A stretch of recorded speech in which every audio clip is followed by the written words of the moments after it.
La parole est à Madame Isabelle Santiago pour le groupe socialiste. Merci Madame la Présidente. Ma question s'adresse à Madame la Ministre de l'Europe et des Affaires étrangères. Nous sommes nombreux à condamner avec force l'injustifiable agression militaire dont s'est à nouveau rendu coupable l'Azerbaïdjan envers la population arménienne de la République du Artsakh. Cette attaque indiscriminée n'a rien à voir avec la guerre. C'est la poursuite du processus d'extermination des Arméniens engagé par le régime criminel de Bakou. Il s'agit d'une épuration ethnique. Ce crime d'agression de nouveau de l'Azerbaïdjan survient après qu'il ait interdit tout approvisionnement en nourriture et en énergie du peuple arménien du Haut-Karabakh depuis le 12 décembre dernier. 120 000 Arméniens, dont 30 000 enfants, risquent à chaque instant leur vie. Alors indignons-nous. Déjà des vies ont été perdues. Voir l'exode du peuple arménien sur les routes du Haut-Karabakh est un crève-cœur. Nous pleurons aujourd'hui, depuis ce week-end, avec la diaspora arménienne, de voir ces images.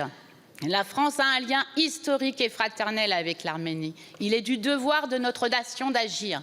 Madame la ministre, la France a fait un communiqué clair sur la question, mais désormais il faut des actes. Cette fois, la France doit demander l'adoption sans délai d'une résolution du Conseil de l'ONU, demander une force d'interposition internationale, saisir la Cour pénale internationale pour engager des poursuites contre le dirigeant Aliyev de l'Azerbaïdjan et geler les avoirs en France. Nous attendons également que Paris apporte un soutien logistique et opérationnel à l'Arménie, dont nous savons que désormais elle se trouve sur la route d'une attaque via le Sulnik. Nous attendons plus, nous voulons des interventions et nous voulons surtout sauver le peuple arménien. Je vous remercie, ma chère collègue. La parole est à Madame Catherine Colonna, ministre de l'Europe et des Affaires étrangères.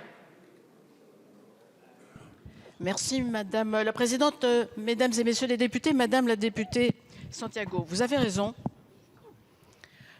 L'opération militaire engagée par l'Azerbaïdjan il y a quelques jours est injustifiable, inacceptable. La France l'a condamnée et elle l'a condamnée à nouveau lors d'une réunion au Conseil de sécurité il y a quelques jours, demandée et obtenue par notre pays. Alors nous voyons aujourd'hui, c'est vrai, les conséquences de cette offensive et plus que jamais, je veux redire que l'Azerbaïdjan porte la responsabilité du sort des populations arméniennes du Haut-Karabakh. Notre position est claire, nous y travaillons avec nos partenaires et alliés. Aucune paix durable ne pourra être atteinte dans le Caucase par la force ou par la menace de la force.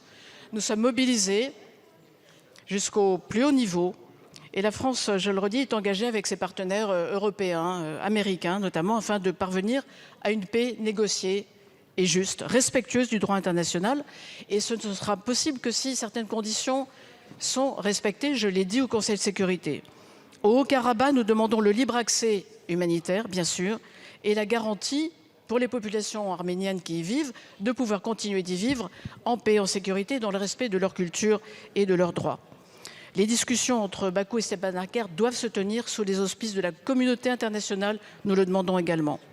Pour ce qui concerne l'Arménie, nous demandons le plein respect de l'intégrité territoriale de ce pays, la délimitation de ses frontières, le retrait des armes massées par l'Azerbaïdjan dans certains points du territoire arménien. Et je rappellerai, Madame la députée, que c'est une mission d'observation européenne, c'est grâce à la France, elle est située en territoire arménien. Voilà le sens de notre action. J'ai ajouté tout à l'heure l'amplification de notre aide humanitaire.